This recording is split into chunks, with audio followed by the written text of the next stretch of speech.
Yeah, we'll get started and we might have some other folks joining us as we go.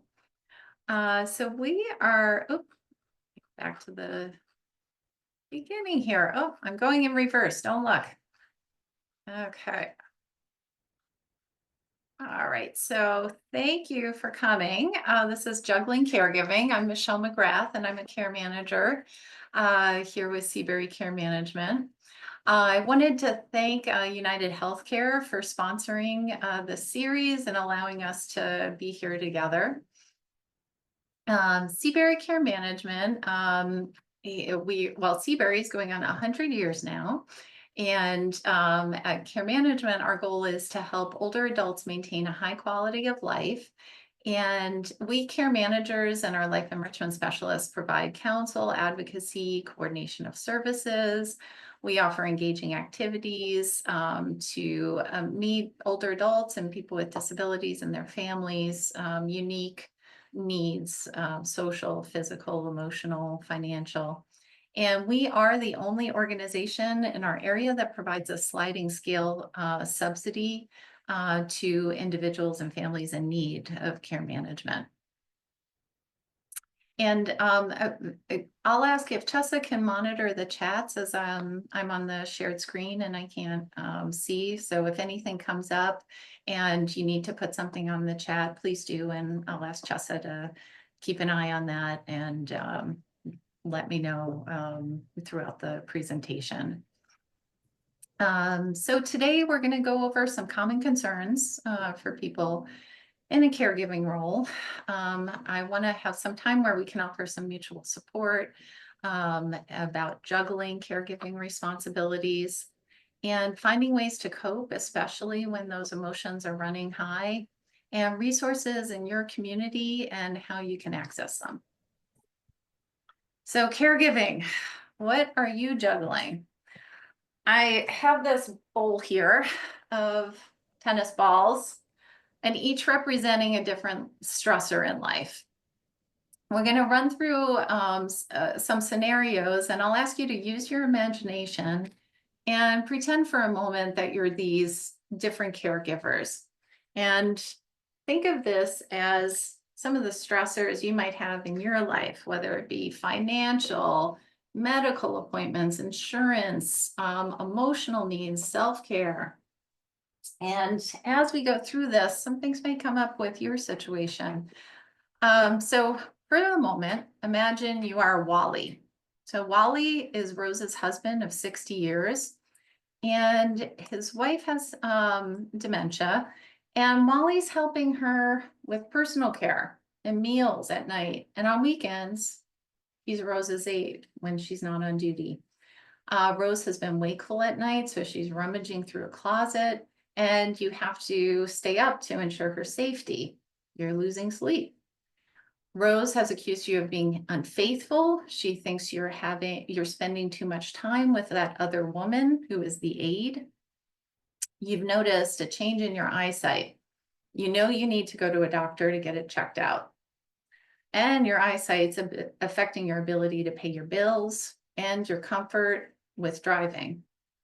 Your 20-year-old furnace is on the fritz.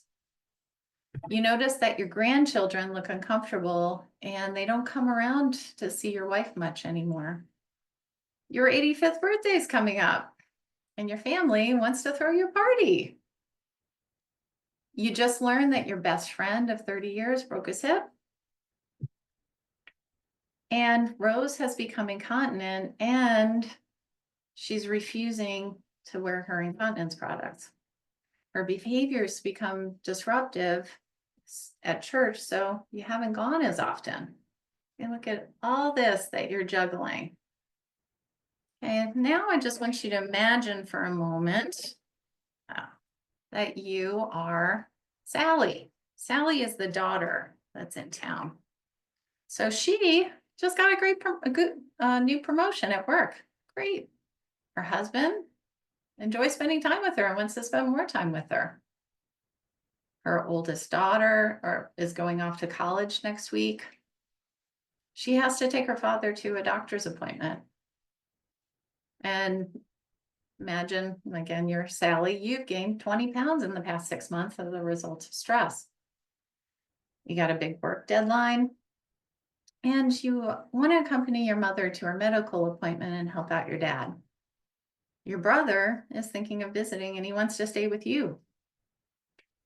Your daughter dating her first boyfriend, and your father calls upset because your mother's accusing him of infidelity. All right, now imagine for the moment you are the out-of-town son, Mark. Mark is going through a divorce. You frequently have to travel for work out of the country for a few weeks at a time. Your sister called to share her concerns about her parents. She's feeling overwhelmed. You have been tasked with contacting furnace companies near your parents. You're looking for a new apartment, and you're planning a visit to see your parents. And at the same time, your college reunion is coming up and your friends will really want you to go. You've been diagnosed with hypertension and diabetes, and your soon-to-be ex-wife is dating somebody new. You're examining whether or not you can help your father with bill paying. Look at all this. Mark is juggling. So here, that's a lot of stress that caregivers are facing. And I want to take it off of a shared screen now. And I hope one thing that you all can do is to really appreciate how heavy this all is. And it's not easy. And I think it's just really critical as part of your ability to care for yourselves is to offer a lot of compassion and to recognize how stressful this truly is. And that taking care of yourself is part of the solution of helping with your parents. All right, thank you so much for sharing that. I'm going to go back to the screen here. So who are caregivers? They can be anybody, really. Family, friends. I've seen in my position, neighbors, acquaintances, volunteers at church, who just rise to the occasion and take on that role. And there's also paid providers. There's estimated 65 million unpaid caregivers that provide $375 billion of care for free, not reimbursed. And that comes to about an average of 20 hours a week for 5 hours or longer, or 5 years or longer with someone with dementia. So that's a lot of hours, a lot of impact. And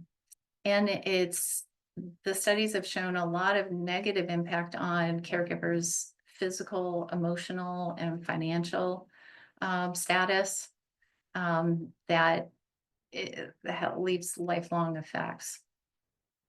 At the same time, I want to throw in there, caregiving is a role. It's not necessarily an identity. And at any point, any of us could be on either side and of receiving care or needing care from other people.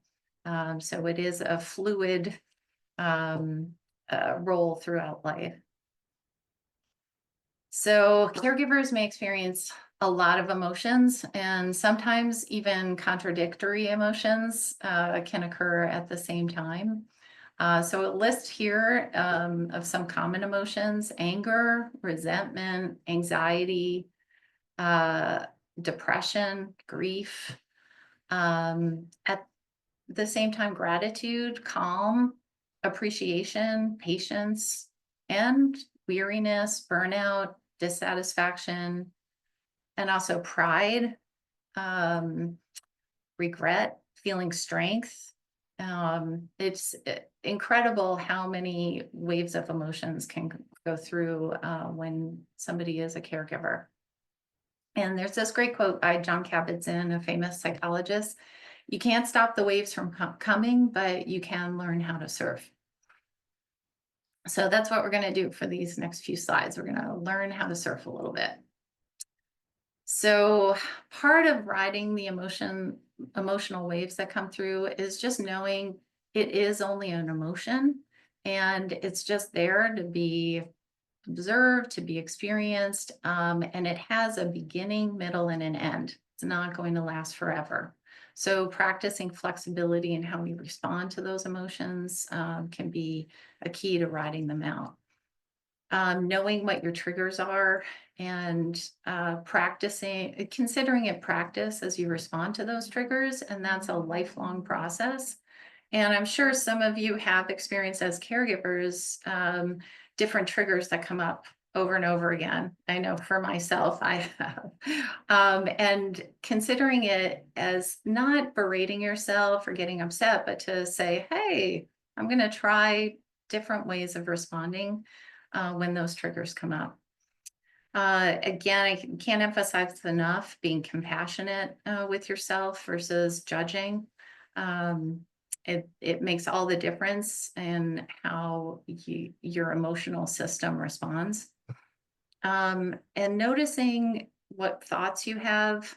And just like emotions, thoughts just are. They're not right or wrong. They're not bad or good. They're just there for us to observe and notice and decide what that means and whether or not they're helpful or unhelpful thoughts.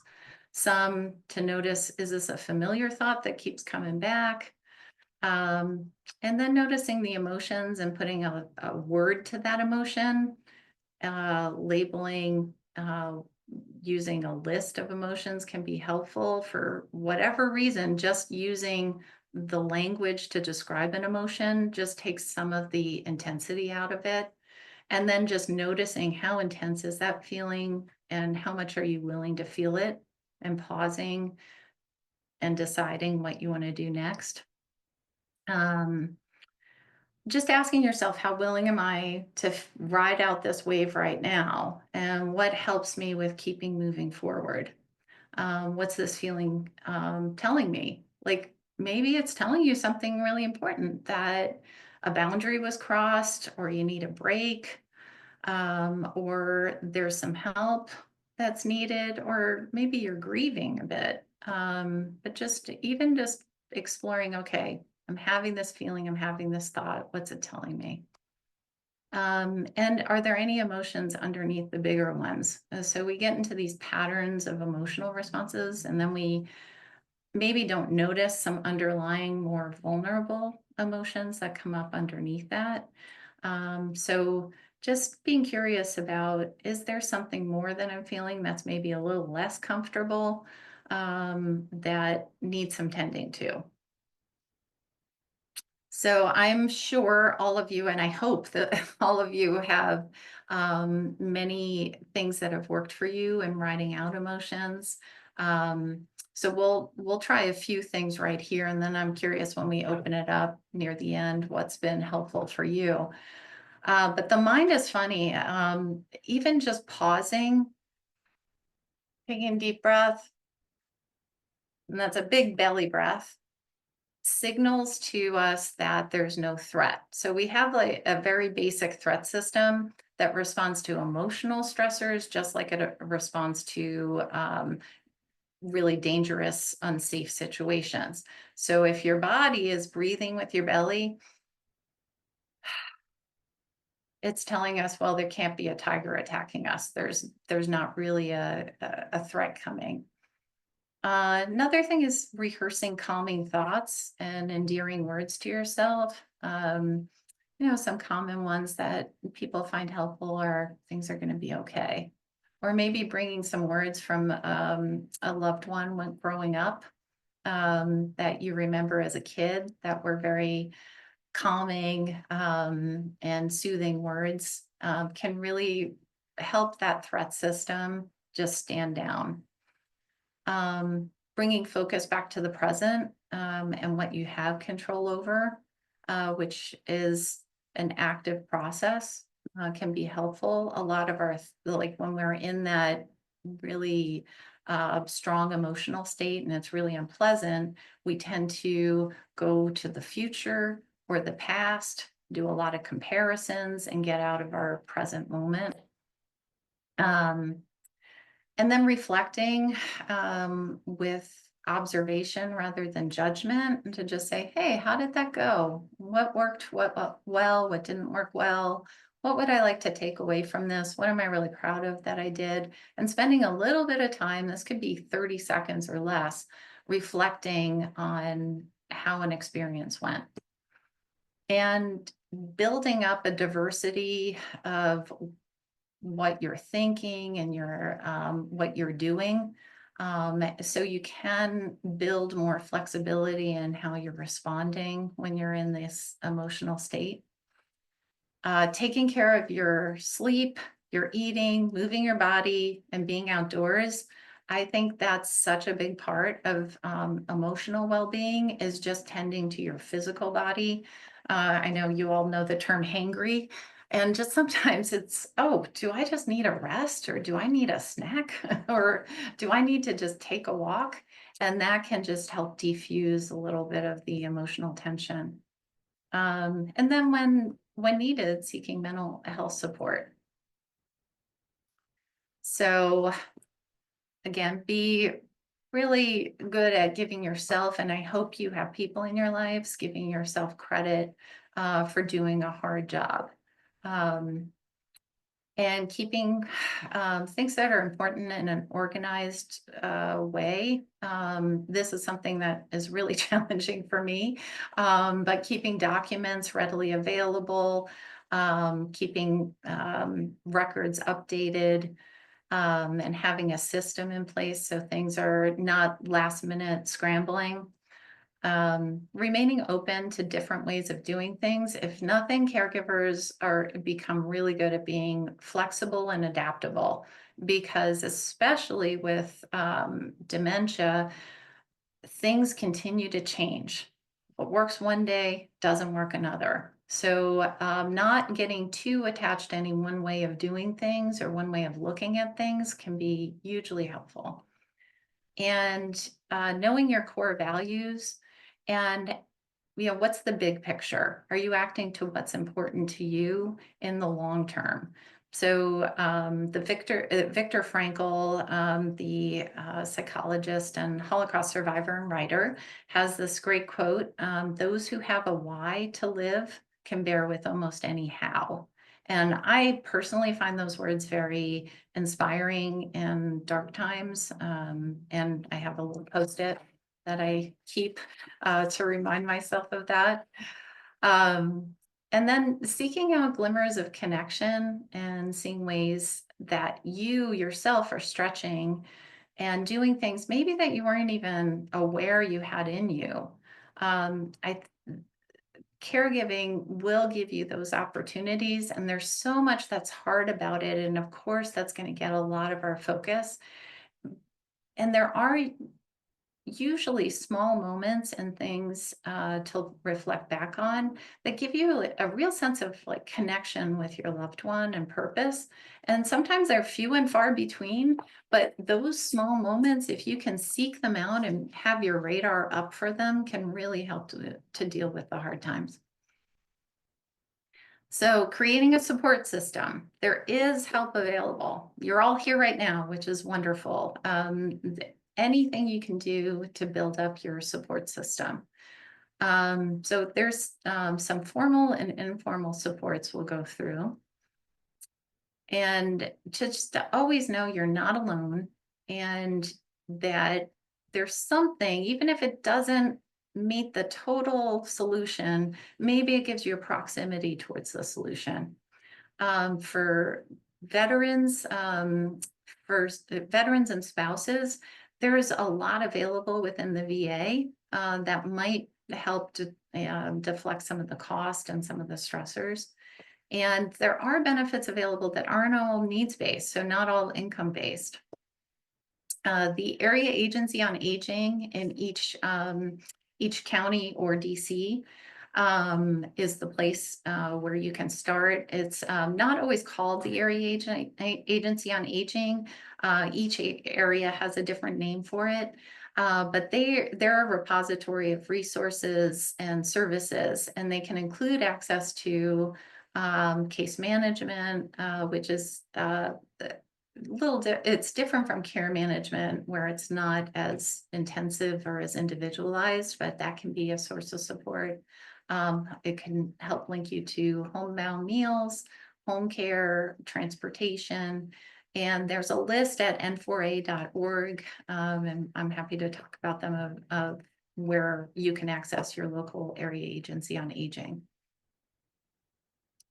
So some of the best support caregivers can have is through home care.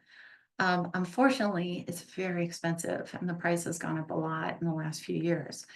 It does tend to be fee for service through home care agencies, and that can be hourly or live-in.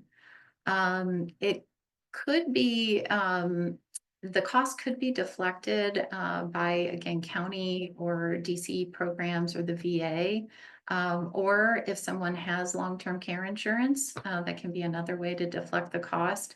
And one note on long-term care insurance, especially for child caregivers, or adult child caregivers of parents, in the past, there were long-term care insurance programs through employers where it was relatively low cost. And there's some cases we've had where the parent had long-term care insurance and the child never knew. So at least eliminate the possibility that they do have a long-term care insurance plan.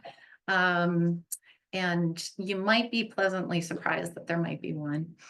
There's Medicaid waivers when people spend down, where if somebody needs a nursing home level of care, but they choose to remain in the community, can pay for a high number of hours of a caregiver coming into the home. Medicare, it's a misnomer, I think, in the general public that Medicare will cover long-term home care. What it does cover is short-term, and it's typically after a hospital stay. It requires a doctor's order. And while somebody's getting PT, nursing, or OT or speech, they can have a home health aide coming, usually about 2 times a week. Often it's the home care, the home health aide schedule versus the client's schedule. But that is some possible option for people at home. And having PT and OT and speech coming into the home can also give some ways to manage the person's impairment in a way that they could potentially be able to participate more in their activities of daily living or communication. Respite. So respite can be in the home or it can be at a facility, and it's help with activities of daily living. It could be companionship, supervision, be there in the event of an emergency. Government funds can help with that. And again, the Area Agency on Aging could be the gateway to obtain those resources. And it's for a certain number of hours per year. So I think in Montgomery County, if I remember correctly, it might be 64 hours a year. And it allows for caregivers to have a break. So it could be done on a weekly basis, or it could be for going away for a period of time. And that's not a needs-based program, at least in Montgomery County. It varies each area. But that could be a way to get some break in caregiving. And it is important to have those breaks. So assisted living is another option for having respite care away from the home. And they do tend to require a 2 to 4 week minimum, and there's some paperwork involved. But that is potentially another option.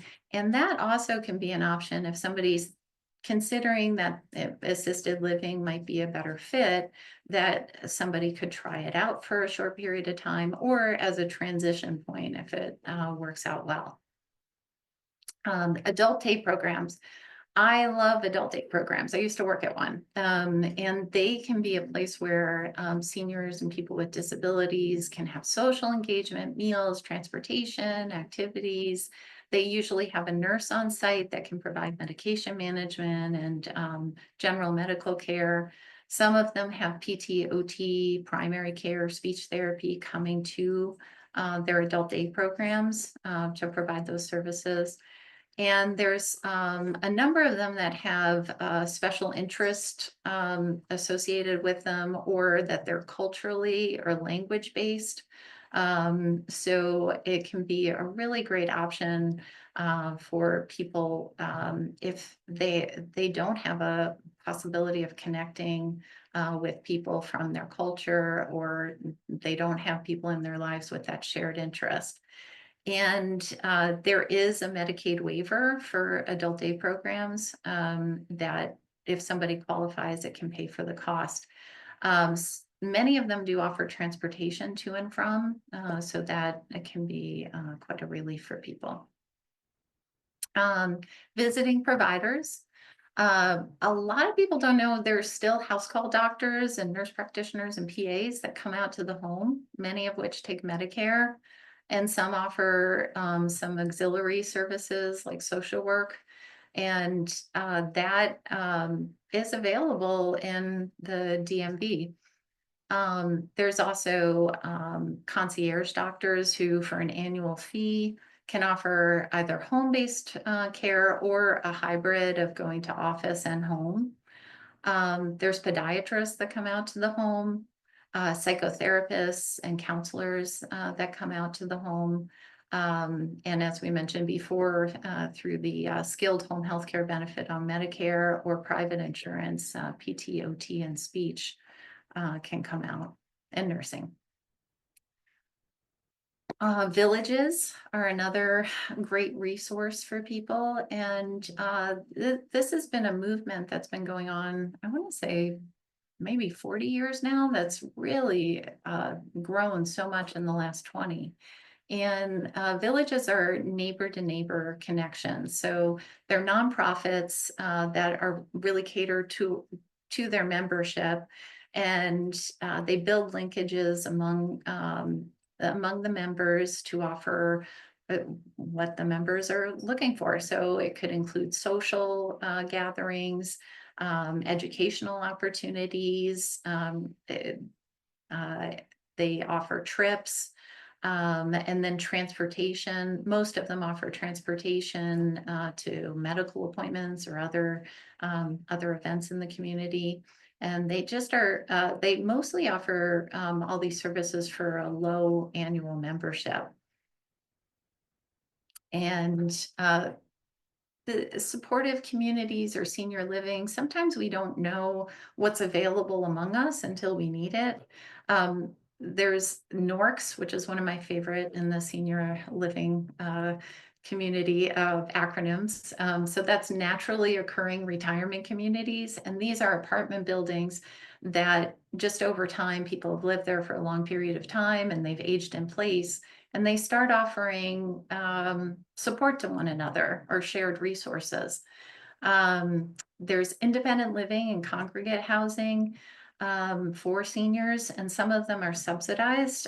Seabury has a community, Friendship Terrace in Tenleytown, which is one of those communities. It's an excellent place to live, just a real vibrant community. They offer group meals together.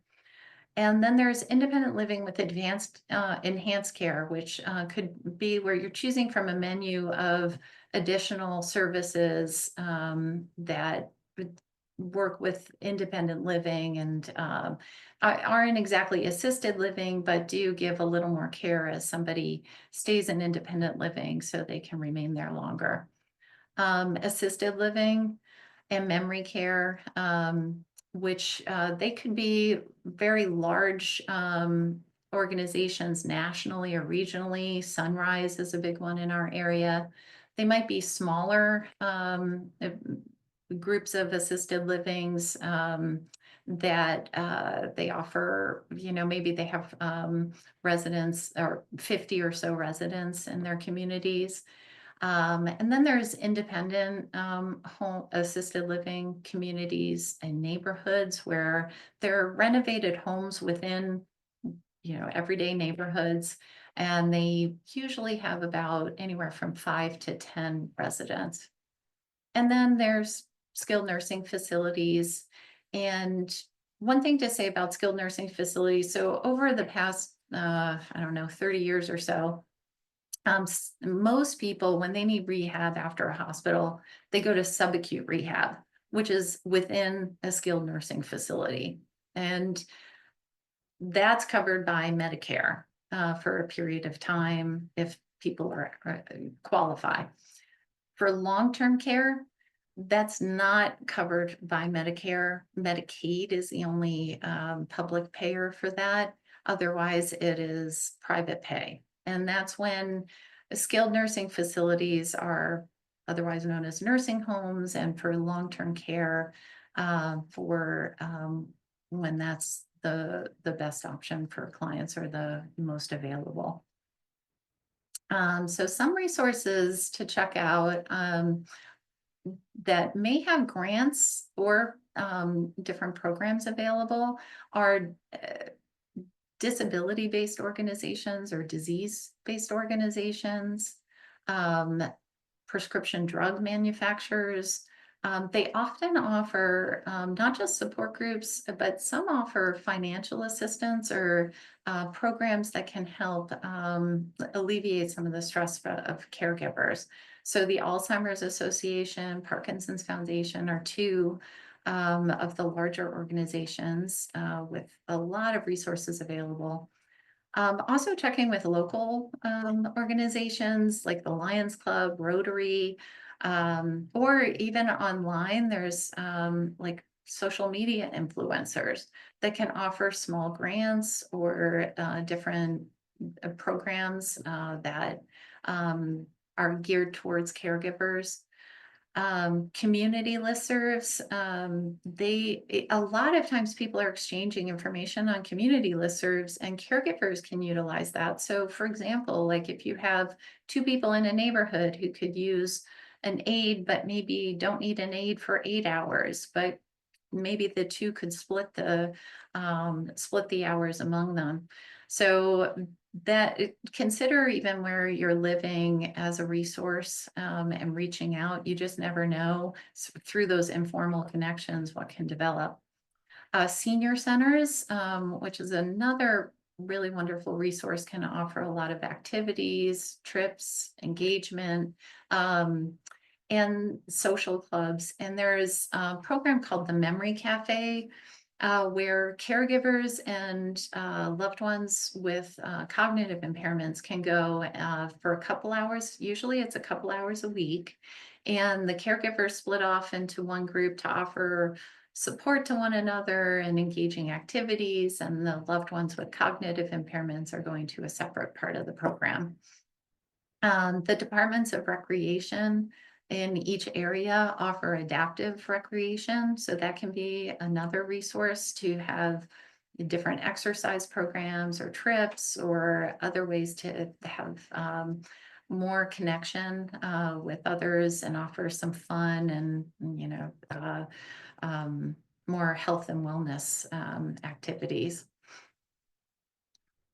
And as we talked about before, care management, what I do here at Seabury, we offer assessments and evaluate the situation. So we get to know the client and their support system, and then make our recommendations from there and help implement those recommendations. And we can do that on a continuum. So sometimes that's where we work with people for a short term to get them launched in whatever plans they need to make. And then sometimes it's very long-term to working from the time of the crisis or before to the end of life.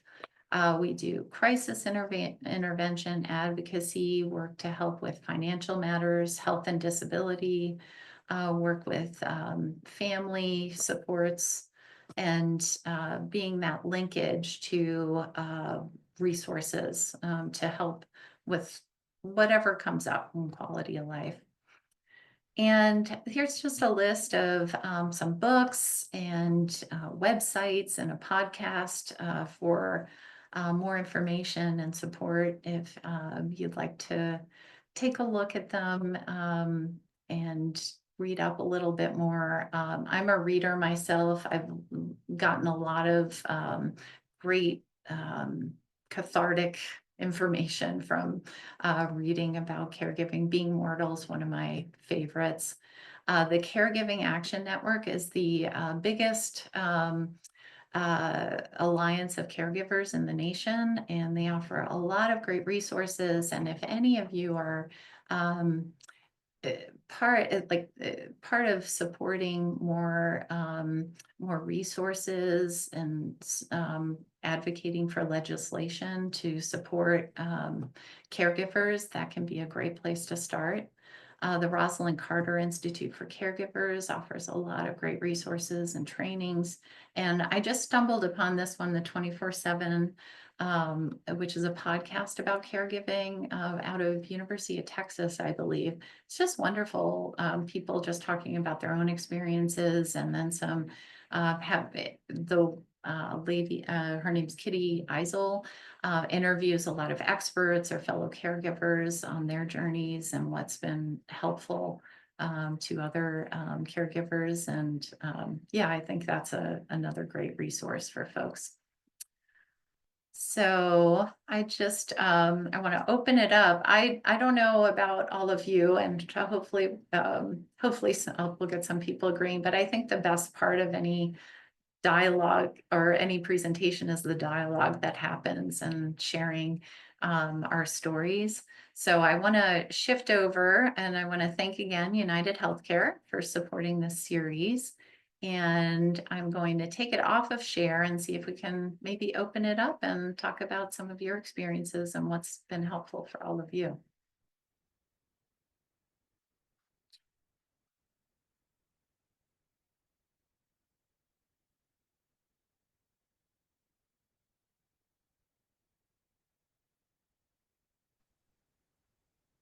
All right. Well, maybe if somebody wants to put in the chat, is there some coping strategy or calming exercise or grounding exercise, you might call it, that's been helpful for you? And I don't know if Scott wanted to share. He says positive intelligence or PQ reps. So, I mean, not to get all technical, but as part of my work, I do organization development work, behavioral science, and a lot of leadership coaching. So this is something that I got trained in, and initially it was for business purposes to help my clients to get centered and to help them with mindfulness. And then as I'm going through the training, and as my mother progressed with dementia or is progressing, I was like, wait a second. I'm like, why am I not doing this? Like, why am I not practicing this? So I mean, I usually use the mindfulness piece, which is just the guided breathing component.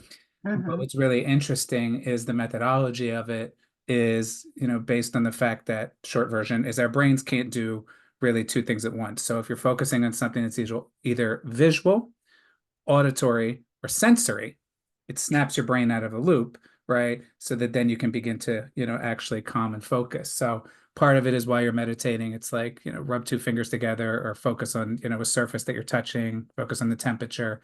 Another one would be like focus on the sound you hear farthest away or the one that's closest, things of that nature. But there is a module. It's funny when you said this, Michelle, because there is a module, and I don't know why here I can go on camera. Sorry, I was working in the background. There's a module on it which completely talks about surf, right? And sometimes how we just have to roll with it and we just have to go with it, because if you try and change the ocean, is the analogy he uses, it's impossible and it's going to make it all worse in your head. So with my parents, unfortunately, both of them have dementia. One is just easier to deal with than the other. So, sometimes I have to stop and I do that. And my mother's seen me do it and it snaps her out of a pissy fit too sometimes, because I would literally go like this. As I'm like breathing, she goes, she'll give me like a look, but with dementia, that's enough to just snap right off what she's preservating on at that moment and like kind of calm her down sometimes. So I found it to be like a win-win in that regard. So that's positive intelligence. That's great. Yeah. I think it brings up like you are helping to regulate the emotions of your loved one. Because one thing that dementia does, with all that it robs people of, what it gives them is this superpower of reading people and being hypersensitive to the moment and being in the other, like being with the emotions of the other person. So it can go both ways, where you're trying, like they pick up on, if you're trying to keep it together, they see it. And then if you just are doing things like this, that really helps. Yeah, it helps with their coming down too. I have to tell you, this is my confessional of, as I was doing this presentation, right on the riding emotional waves, I got a call from my dad saying, we have an issue. We just got them a new fancy bed with a remote control, and it was on vibrate. And my dad could not figure out how to get it off of vibrate. And he was like, I can't, and he's bedbound and he can't, he can't figure it out. And they live over at Leisure World, about a half hour from me. That's where my So, mom's at, actually. oh, Yeah. really? Oh, okay. So my first response was, "Ugh, can't you just," and I couldn't talk him through it on the phone. I was getting really breathy. How am I going to get this done? And I go, and then I'm like, I can't do this presentation and then just be testy with my dad, right? So That whole practice what we preach sometimes thing, we really have to be like, okay. yeah, Take that sometimes, extra bit of yeah. effort, It took me, I'm in Silver Spring. It took me from Silver Spring to Wheaton to calm myself down. And then I get a call from my dad that, oh, it fixed itself. I said, okay, I'll still come over and we'll just check it out together for the next time. But it's not just that initial response that it's just not getting hooked by it. And when we do notice ourselves getting hooked, just to kind of step back and just do that moment. We do in my therapy practice, I often do the 5, 4, 3, 2, 1. Do you know this? Yeah, I do it with my dogs, but yeah. Oh, okay. So we do see 5 things, hear 4 things, touch 3 things, smell 2 things, and That's the taste one we one focus on thing. usually. Yeah. So yeah, so that's, yeah, getting more in your body in those moments is really critical. One of the other things I found that's helpful too, and it goes to the and piece too, and is I'll do it with my mother sometimes. I'll let her have her pissy outburst and then, she'll calm down and I'll go, tell me more about that. Right. Mhm. And, if I do it in the moment, she hasn't forgotten yet. Right. And then we usually get to how she's feeling about it or the best that she can verbalize it. And then I'll just say to her, I go, okay, I understand how that, how you can feel about that. Or I hear what you're saying. And then Yeah. I go, now we still need to do this. So it's that moment of like acknowledgement. I had it with her. I had to take her to the doctor this morning, actually, and she had an outburst from the doctor. It was very similar. I just did that with her. I said, now we still have to do what the doctor says. I'll go pick up your prescription on the way home, kind of thing. But I just learned that giving her the opportunity to feel heard, even if sometimes, of course, the logic is not there, right? Yeah. That helps me stay calm because it helps her stay calm. Um, Yeah. and tell me more is something that I've just found. Tell me more about that. Or, is something I I just love found that. is helpful with engaging with both of my parents with dementia across the board. Yeah. It's also very humane because for every behavior, there's a reason, even if it doesn't make sense to us in the moment. It becomes a puzzle sometimes, but yeah. Yeah. Yeah. Marty, did you have your hand raised? I did. Oh, What I wanted to just mention for people who have loved ones that are dealing with cognitive changes, whether it's mild cognitive impairment or, whatever stage of cognitive difficulty, Sibley has a group that serves both the person with living with cognitive changes and the care partner and family, Mm. and both come to the program. So there's a support group before the group program that for each person, either the person, both of them have separate groups, and then they come together for activity and conversation and that sort of thing afterwards. And bring them lunch. It's a couple hours, 2 or 3 hours long, but it's really intended to support both parties and also give some hope and direction for uh, the the people living with someone like a spouse or a sibling or an adult child living with someone and knowing how to engage them. So it's really helpful to have both people there. So I just wanted to mention that it is free. Oh, that's great. Thank you. Mm. I wanted to get to a couple questions in the chat. I wish First, I had more. First, the one question was about Martha's question about the Aging Life Care Association for care managers. Yes, to be an aging life care manager, you don't have to be a social worker or nurse, but you do have to meet certain criteria.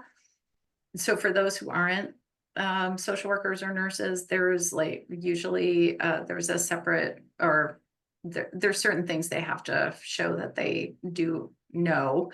And then there is the certification that they can go through. So there is a bit of a, you know that the aging life care manager, if they're part of ALCA, meets that criteria. So aging life care managers can be from any professions. I think a lot of people do end up getting into it after caring for a parent or a loved one. So it is, and I think that's growing on the, like, that there are more people from many different backgrounds coming into that. But yes, ALCA is a bit of a seal of approval that they have that basic knowledge base. The harder question is Elisa's question about Medicaid spend down and what to do for low-income families. And so we at Seabury have an information and referral line. So we're happy to work with people, and that's for free, to help link them to what's available. And qualifying for Medicaid, it varies. So, I mean, we really prefer when we can refer to the experts with, the elder care attorneys. And there you can set aside money in a disability trust. And usually working with the elder care attorney, you can put that into place, or often the trusts themselves, you can work directly with them. However, that takes money to hire them or to have money to put into a trust. For those people who are already low income, it's just tragic because you have to spend down for an individual. It's in this area, it varies each part, but it's around $2,500 savings. And then anything above, like 120 a month in income goes to the facility.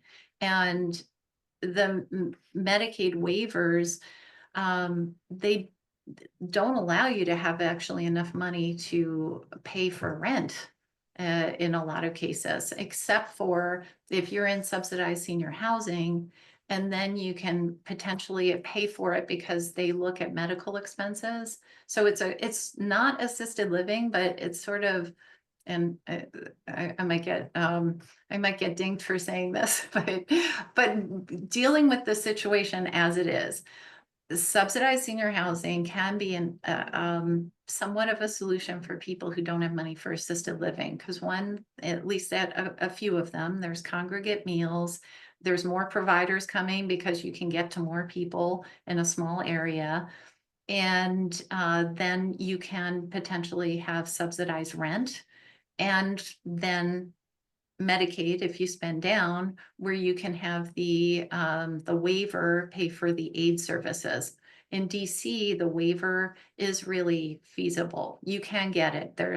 It's difficult. You have a lot of paperwork. The legal counsel on the elderly can help with that at no charge. So that's a resource we often refer to. And then you can have personal care, you're in subsidized living. So it's a little bit, it's not assisted living, but it's better than, not having resources. So that's sometimes a solution for people. At the same time, they're senior apartments, they're independent living. So if you are not appropriate for that setting, then it's not going to work. And that's where it's tragic, because there's not much other than a nursing home in a lot of situations, just because of wait lists assets. too, right? I mean, I know The I'm wait dealing list. with this process right now, working with the Medicaid planning attorney. We did it for my father in Pennsylvania, but of course, every state is different, and my mom's at Leisure World. Forward thinking, right? Because in a year or two, she'll probably have to go somewhere. And we looked at the waiver, especially the in-home waiver. And I know our new governor, is trying to change this and just added additional funding. But I mean, there's like over 20,000 people on that wait list. It's absolutely useless. insane. It's a Right? useless wait Yeah. list. Yeah. So in Maryland, you essentially have to be in a nursing home for several months. And then you get to the top of the wait list. And then like if you're in a nursing home for 6 months, and then then there's organizations that can work with you on finding housing after you've been in a nursing home for 6 months. But without that, it's really useless. I mean, Yeah. we've had people that are on the wait list for like 5+ years. Yeah. For different- So really DC is the best for Medicaid waivers if you want to stay community based. But I don't have great, and that's where the advocacy piece comes in. I appreciate your answer, Michelle. Yeah, I would just say, and it sounds like Scott, there are just so many people who are not low income, but their parents, need that you can't pay for it unless their parents qualify for Medicaid. And I would just say this might be an area in which Seabury might want to think a little bit more about. So many people just need like a primer, how do we do this, or how do we even get going on this? Because I just know it was interesting here, Scott. I have a aunt and uncle and cousin who've just dealt with this in Richmond. I have many friends who have just like thrown up their hands trying to figure out the Medicaid spend down, because there's no place you can go that will just say, here's like some basic information. And I understand it's state by state, but Seabury might want to think about DC, Maryland.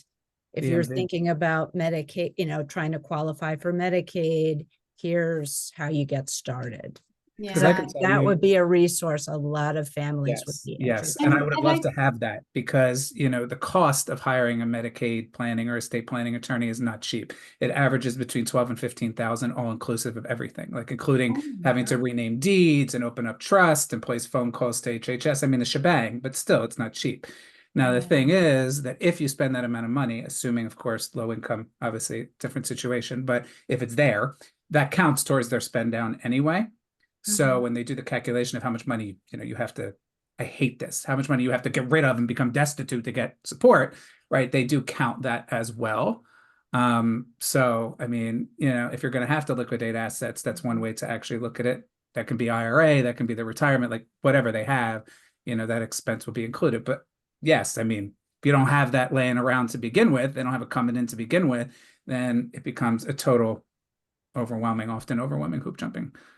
And I think maybe if I can maybe flip that a bit to end on a positive note, it's this generation of caregivers that can build for the next generation of caregivers a better system. Our system's a lot better now than it was when I started in social work 30 years ago.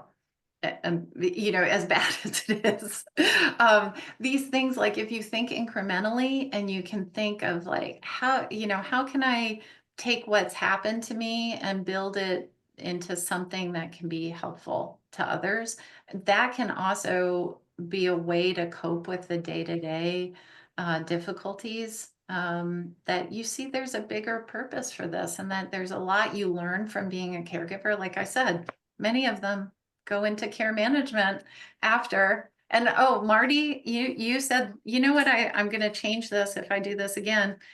You said care partner. I love that term so much more than caregiver. Yes, because you know who that next generation is of care partners? It's the ones that are going to take care of us. That's scary enough, but that's a generational conversation. So maybe that isn't ending on a good note, but I'm a big words matter kind of person. I actually have a lecture on it.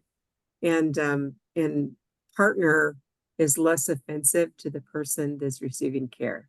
And it's also more accurate. I mean, we're not one or the other. We're often, I'm a big proponent of interdependence over independence and dependence.